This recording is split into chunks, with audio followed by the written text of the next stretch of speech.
Look at me, teaching my heart out, and they couldn't care less. Maybe this whole technology integration thing is not going to work for me.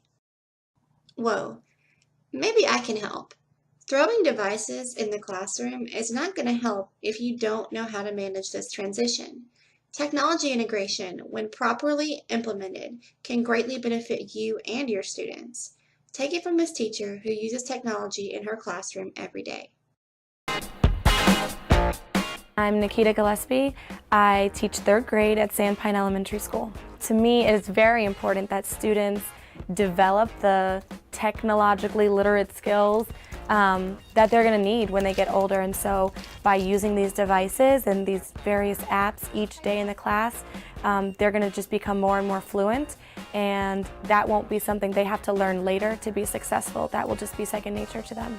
Let me give you a few management tips to transform your classroom with technology. Number 1, set clear and consistent goals.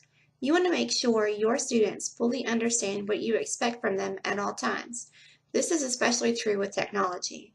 They need to know when it's appropriate to use devices and when it isn't. A great idea is to post rules and expectations somewhere in your classroom where your students can easily see them. Number 2, arrange your classroom for success.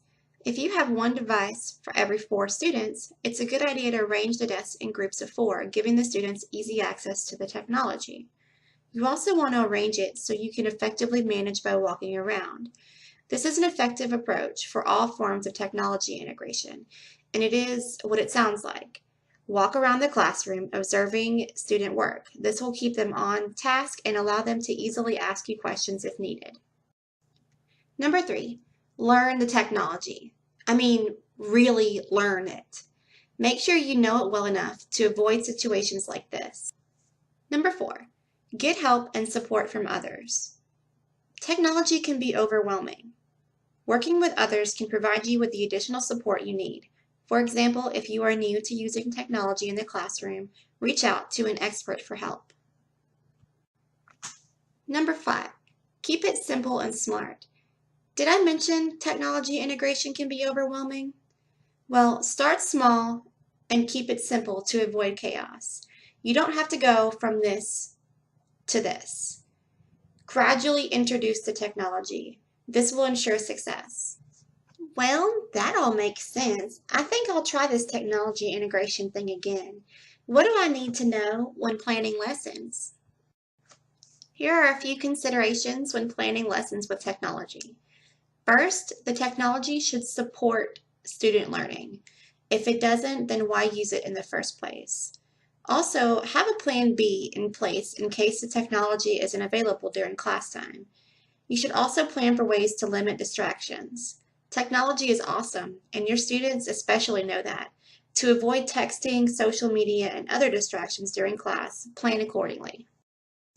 Now, let's talk about a few specific strategies for technology integration. First, we'll discuss a popular approach known as BYOD, or Bring Your Own Device.